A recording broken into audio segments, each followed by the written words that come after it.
Insurance, this is Tony Kindness, and today I'm recording part 2 of my 3-part no New Year's resolutions set of videos. Yesterday we talked about goal setting. Today we are talking about habits based on the book Atomic Habits. A habit is a routine or behavior that is performed regularly and in many cases automatically. That whole automatically piece is very important. Changes that seem small and unimportant at first will compound into remarkable results if you're willing to stick with them for years. That is kind of the base of the book. The book is empirically backed, but it's not an academic paper. It's supposed to be an operating manual that focuses on wisdom and professional advice. It's supposed to be very practical, even though it's empirically based. The backbone of the book is the 4-step model of habits. Research has found that habits have 4 steps: cue, craving, response, and reward. He has created 4 corresponding laws to go with each of those stages. In aggregate, the framework is an integrated model of both cognitive and behavioral sciences when it comes to habits. It's so easy to overestimate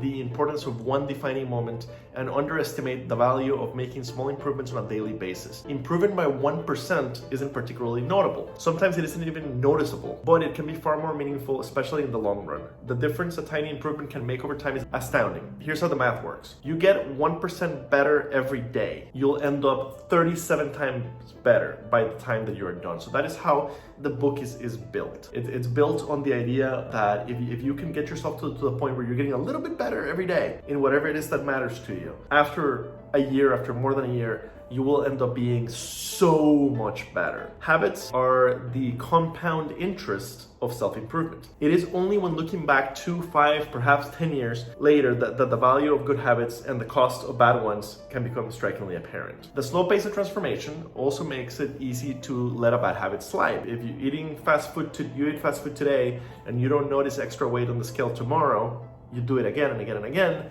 After a few weeks, you really start noticing.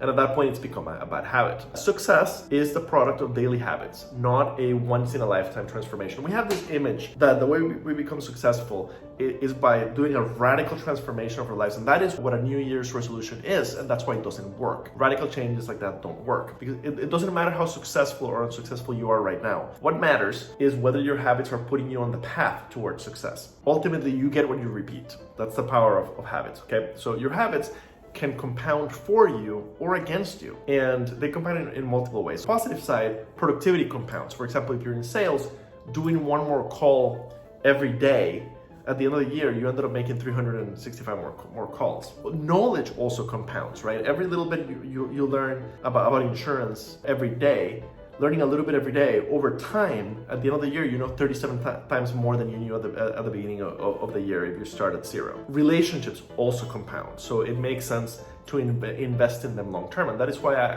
I keep significant part of my schedule reserved for networking and for helping people. Negative stuff also compounds, so stress compounds, eventually leads you to a heart attack or to complete burnout. Negative thoughts also compound. That is why it's so important to avoid negative thoughts like I suck, or I'm really bad at this, or I'm worthless, or anything like that, because over time they compound.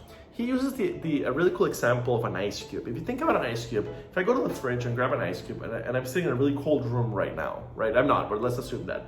So if I grab an ice cube out of the fridge, and the room is 26 degrees, and I put it on the table, and I start slowly increasing the temperature. We get to 27 degrees, 28 degrees, 29 degrees, nothing has happened to the ice cube. 30 degrees, 31 degrees, again, nothing has happened to the ice cube. We have spent a lot of energy in warming up the room, and there's been 0 change to the ice cube. It can feel like we're just wasting energy warming up the room. And then once you hit 32 degrees and 33 degrees, the ice cube starts melting. The key piece to understand is that we could not have done that increase from 31 to 32 and from 32 to 33 degrees where the ice cube would actually start melting. We can't do that until we've done the first piece, right? So during the first part of the change, it feels like we're wasting energy. And the reality is that is a necessary part. That invisible part is necessary to get to a point where the ice cube actually melts. Habits work very similarly. Habits need to persist long enough to break through the plateau of latent potential. If you find yourself struggling to build good habits, it is often only because you have not crossed the plateau of latent potential.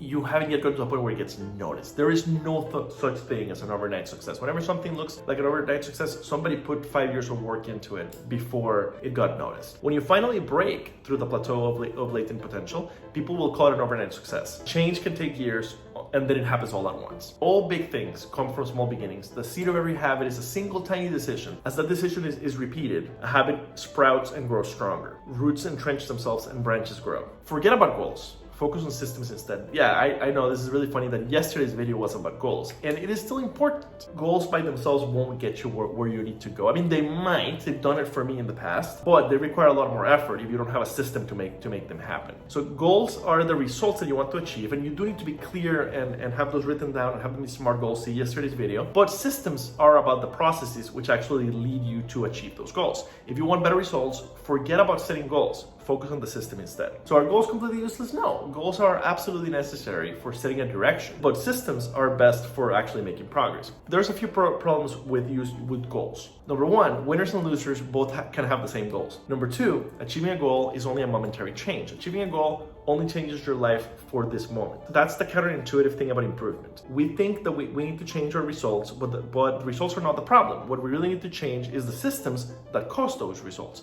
Fix the inputs, the outputs will fix themselves. Number three, goals restrict your happiness. How? Well, the implicit assumption behind any goal is that once I reach my goal, then I'll be happy. The problem is, with the goals first mentality, is that you're continually putting off happiness until you reach the next milestone. Also, we learned on in the happiness advantage that success doesn't cause happiness. It's the other way around. Also, goals create an either-or conflict. Either you achieve your goal and are successful, or you are a disappointment. You mentally box yourself into a narrow version of happiness. On the other hand, a systems first mentality provides the antidote. When you fall in love with the process, this is super important. When you fall in love with the process rather than the product, you don't have to wait to give yourself permission to be happy. You can be satisfied anytime that your system is running. And a system can be successful in many different forms, even if they're not the forms you first envisioned. The way that I got my insurance education, it very much shows this to be true. I got all my insurance education by setting this giant goal of I want to be CEO of Nationwide or of a smaller insurance company someday. The process worked. It got me a lot of insurance knowledge, a lot of notoriety within the insurance industry. It gave me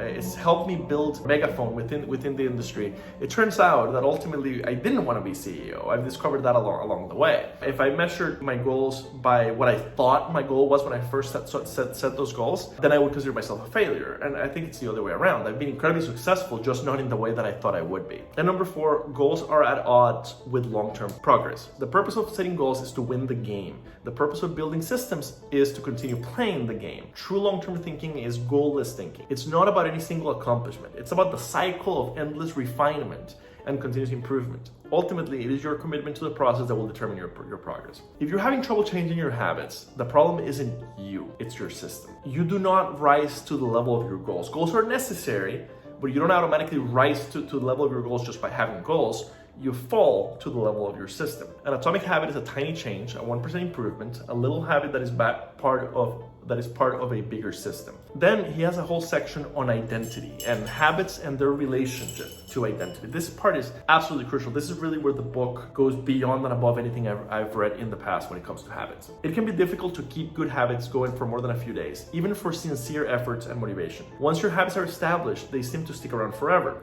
especially bad habits. And there's three levels at which changes can occur. It's like the layers of an onion. The outermost layer is the outcome layer, the middle layer is the process layer, and the center layer is the identity layer. Outcomes are about what you get. Processes are about what you do to get there, and identity is about what you believe. Most people begin the process by focusing on what they want to achieve. The better alternative is to build identity-based habits. With this approach, the focus is on who we wish to become. So it's an inside-out process instead of an outside-in process, or rather an outside-only process. Most people don't even consider identity change when they set to improve. They stay only in the what they want to achieve, and they never change the processes, much less their identity. So they set goals and determine the actions that they should take to achieve those goals without considering the beliefs that drive their actions. They never shift the way they look at themselves. They don't realize that their old identity can sabotage their new plans for change. Behind every system of action is a system of beliefs. Behavior that is incongruent with the way you view yourself will not last. The ultimate form of intrinsic motivation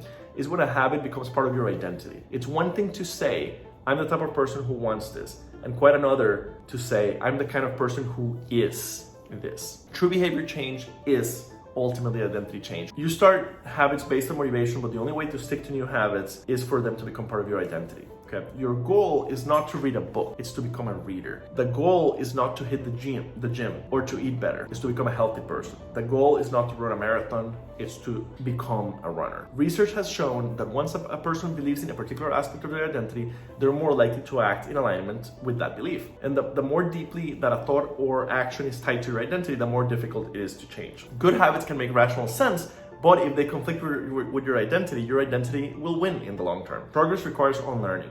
Becoming the best version of yourself requires you to continuously edit your beliefs and to upgrade and expand your identity. He introduces a two-step process to changing your identity. So we change bit by bit, day by day, habit by habit. We're continuously undergoing micro-evolution of the self. Every action that you take is a vote for the kind of person you want to be. This is one of the most brilliant ideas in this book. Every action you take is a vote for the kind of person you want to be. So the good news is you don't have to be perfect. You don't have to win every day. You don't have to vote in the right way every day.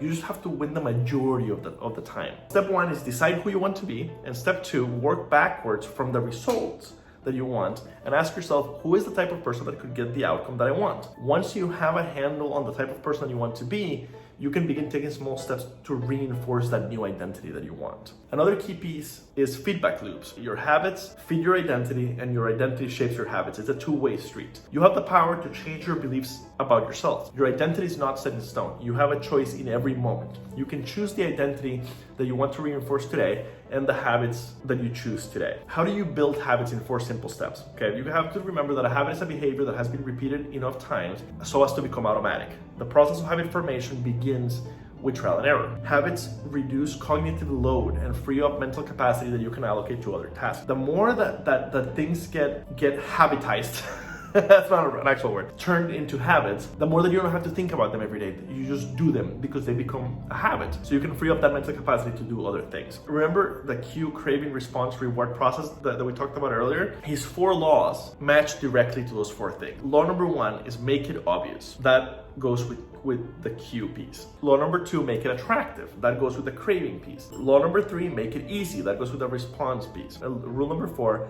make it satisfying. That goes with the reward piece. Each of those laws is an entire chapter. I am barely skimming here because this book has so much meat that it is impossible to really summarize it. But there's a chapter for each of those. So in this whole video, I have only touched on the important pieces of the first 60 pages of the book. The book is 307 pages long, and it touches several other things, including habit stacking, which is how to turn an existing habit, attach it into another habit you want, and make them work together. Choice architecture, or how to design your life so that making the right choices is easier and almost automatic, eventually automatic. There's a section about discipline and self-control. The reality of the matter is nobody has unlimited discipline or unlimited self-control or unlimited willpower. So you need to design your life in such a way that you don't need unlimited discipline and self-control. How dopamine works and how to hack it. Temptation bundling, which is a super interesting concept that I don't even have time to touch right now. The role of family and friends and finding the right tribe. Basically, you become the people you hang out with. The old saying, it's true. You become the people you hang out with. This is why organizations like the CPCA Society and places like the Insurance Nerd Slack channel can be such a great way to push yourself forward. Also, he has a section on how to fix not only bad habits, but how to fix the causes of bad habits. Once you fix the cause, the bad habit will be gone. How to reprogram your brain to enjoy hard things like working out or eating better. How to practice properly. How to stop procrastinating. How to make good habits inevitable and bad habits impossible. And also he has a section on perfection, how perfection is impossible. Basically what it comes down to is you can miss on any of your habits today. As long as you never let yourself miss 2 days in a row, you will always end up ahead and eventually you'll get better and better at it. Also, he has a section on habit contracts. And on top of all of this, he has a whole chapter on what he calls advanced tactics that I am not even going through in this video. Read the book. It is truly, truly fantastic. I will see you tomorrow for part 3 of my video series on New Year's resolutions. Part 3 is about deep work. Thank you.